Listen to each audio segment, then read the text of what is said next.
안녕하세요. 수면 전문의입니다. 오늘은 노년기에 참 많은 분들이 겪고 계신 문제, 불면증에 대해 이야기해 보려고 합니다. 진료실에 오시는 분들 중에는 이런 말씀을 하시는 분들이 많습니다. 선생님, 밤에 도무지 잠이 안 와요. 한두 시간 겨우 뒤척이다가 잠들긴 하는데 조금 자고 나면 또 깨서 한밤중에 할 일 없이 누워만 있어요. 예전에는 베개만 대면 금방 잠들었는데 요즘은 하루하루가 너무 힘들어요. 몸은 피곤한데 머리는 계속 깨어 있는 것 같아요. 이렇게 호소하시는 분들을 볼 때마다 저는 마음이 참 아픕니다. 나이가 들면서 자연스럽게 수면 패턴이 변한다는 것은 누구에게나 일어나는 일입니다. 젊을 때처럼 깊고 길게 자기가 쉽지 않습니다. 밤이 되면 몸은 쉬려고 하지만 뇌는 오히려 깨어 있으려는 습성이 강해지는 거죠. 게다가 젊을 때처럼 하루 종일 바쁘게 움직이는 것도 아니고 낮잠을 오래 자거나 활동량이 줄어들면 밤에 잠이 더 오지 않는 악순환에 빠지기 쉽습니다. 또한 노년기에 접어들면서 몸 여기저기서 오는 작은 통증, 심리적인 불안감, 외로움 같은 것들도 밤마다 잠을 방해하는 큰 요인이 됩니다. 잠을 못 자니까 낮에 무기력해지고 낮에 무기력하니까 밤에 또 잠을 못 자고 이런 이야기를 하루에도 여러 번 듣습니다. 어떤 분은 수면제를 계속 드시다가 약 없이는 아예 잠을 못 자게 되기도 하고 어떤 분은 매일 새벽까지 깨어 있다 보니 점점 체력이 바닥나서 결국 큰 병까지 이어지기도 합니다. 그만큼 노년기의 불면증은 절대 가볍게 넘길 문제가 아닙니다. 그런데 다행히 지금부터 몇 가지만 신경 써 주시면 약에 의존하지 않고도 다시 편안한 잠을 되찾을 수 있습니다. 오늘 저는 여러분께 그동안 수많은 환자들과 함께 직접 경험한 노년기 불면증을 극복하는 실질적인 방법을 차근차근 알려드리겠습니다. 너무 어렵게 생각하지 마세요. 조금만 생활을 조정하고 몇 가지 작은 습관을 바꾸는 것만으로도 우리의 몸과 마음은 충분히 좋은 방향으로 반응해 줍니다. 그럼 지금부터 노년기의 불면증을 어떻게 이겨낼 수 있을지 함께 알아보겠습니다. 그리고 더 많은 건강 비결을 계속 들어보시려면 지금 바로 구독 버튼을 눌러주세요. 알림 설정도 해두시면 제 다음 건강 비결도 놓치지 않으실 겁니다. 우리가 나이가 들면서 몸 안에서는 두 가지 변화가 생깁니다. 하나는 수면을 유도하는 호르몬 멜라토닌이 줄어든다는 것, 다른 하나는 혈당이나 신경계의 균형을 잡는 능력이 예전보다 조금 약해진다는 거예요. 이 두 가지 변화가 겹치다 보니 밤에 쉽게 깨어나고 깬 다음에는 긴장 상태가 풀리지 않아 다시 잠들기 힘들어지는 거죠.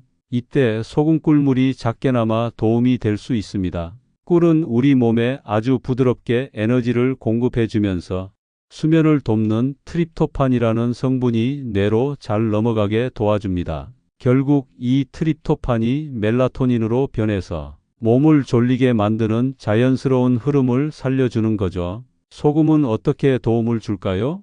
천연 소금에 들어있는 미네랄, 특히 마그네슘이나 칼륨 같은 성분이 신경계를 안정시켜주고 스트레스를 조용히 가라앉히는 데 기여할 수 있습니다. 특히 밤에 깼을 때 심장이 두근거리거나 머릿속이 복잡할 때 소금의 이런 효과가 꽤 쏠쏠합니다. 그래서 많은 의사들이 자기 전에 꿀 한 스푼, 소금 아주 살짝 넣은 따뜻한 물 한 컵 마셔보세요. 이렇게 추천드리는 겁니다. 간단하지만 약에 의존하지 않고 부드럽게 몸을 이완시키고 다시 자연스럽게 잠들게 도와줄 수 있는 하나의 건강한 수면 습관이 될 수 있기 때문이죠. 물론 주의할 점도 있습니다. 당뇨가 있으신 분들은 꿀 섭취에 주의해야 하고 고혈압이 있으신 분들은 소금량을 정말 소량만 사용해야 합니다. 그래도 전체적으로 봤을 때 건강에 무리가 없는 분들이라면 이 작은 습관이 밤잠을 훨씬 부드럽고 편안하게 만들어줄 수 있습니다.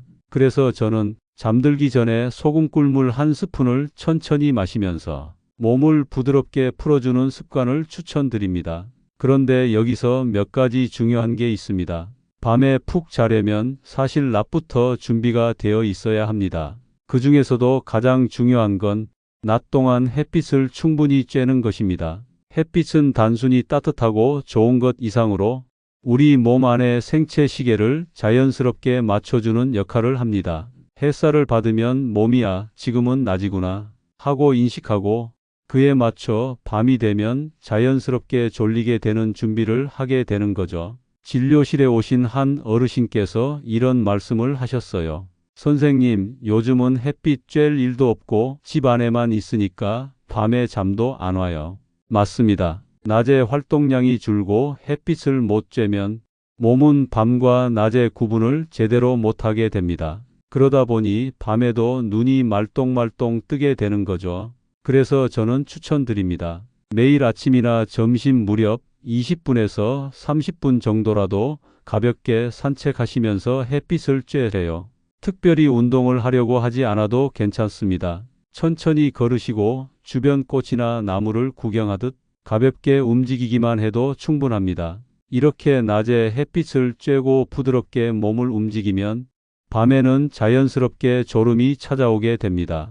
두 번째는 낮잠을 줄이면 밤잠이 좋아집니다. 노년기에는 기본적으로 수면 시간 자체가 줄어드는 경향이 있습니다. 젊을 때처럼 7시간에서 8시간 쭉 자기가 어려운 경우가 많아요.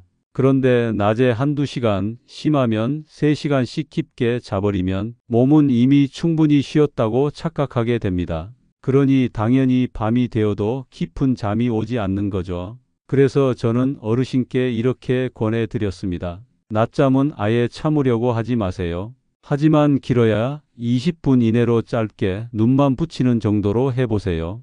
20분 정도의 짧은 낮잠은 머리를 맑게 하고 피로를 조금 풀어주지만 밤잠에는 크게 방해가 되지 않습니다. 이순자 어르신은 처음엔 힘들어 하셨지만 하루 이틀, 일주일 차츰 낮잠을 줄여가면서 밤에 잠드는 속도가 눈에 띄게 좋아졌습니다.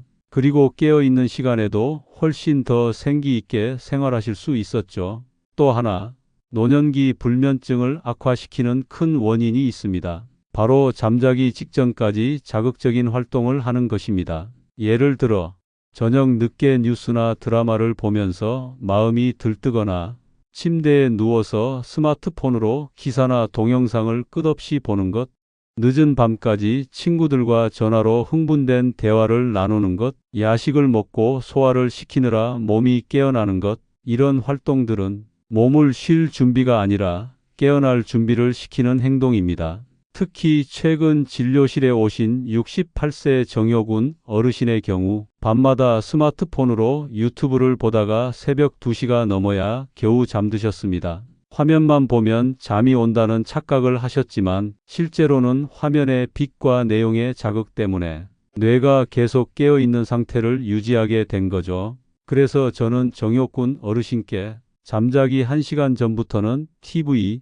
핸드폰을 꺼두기, 대신 따뜻한 물로 족욕하거나 부드러운 음악 듣기, 가벼운 스트레칭으로 몸을 풀기, 이런 조용한 루틴을 만들도록 권해드렸습니다. 한 달 정도 꾸준히 실천하셨더니 자연스럽게 10일시 전에 졸음이 오고 한밤중에 깨는 횟수도 눈에 띄게 줄어들었습니다. 그리고 노후 불면증을 겪고 있는 많은 분들에게 가장 중요한 점 중 하나는 바로 편안한 수면 환경을 만드는 것입니다. 특히 침대와 베개가 불면증을 해결하는 데 중요한 역할을 한다는 사실을 많은 분들이 간과할 때가 많습니다. 수면 환경이 불편하면 아무리 좋은 수면 방법을 실천해도 효과가 떨어질 수밖에 없습니다. 제가 병원에서 수많은 환자들과 상담하면서 느꼈던 점은 정말 작은 변화, 예를 들어 침대와 베개의 선택만으로도 수면의 질을 크게 개선할 수 있다는 것입니다.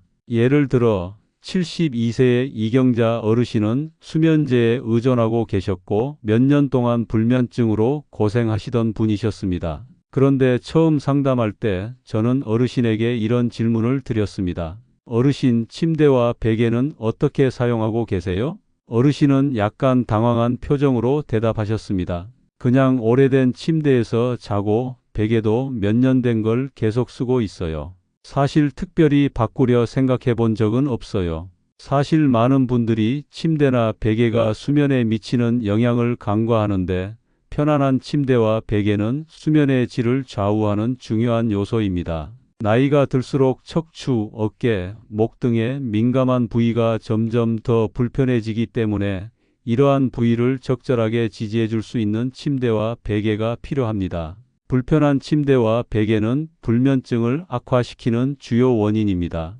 매트리스가 너무 딱딱하거나 너무 푹신하면 몸의 압박을 받게 되어 깊은 수면을 취하기 어려워집니다. 특히 노년기에 접어들면서 척추와 목에 문제가 생기기 쉬운데 잘못된 침대나 베개는 이런 문제를 더 심화시킬 수 있습니다.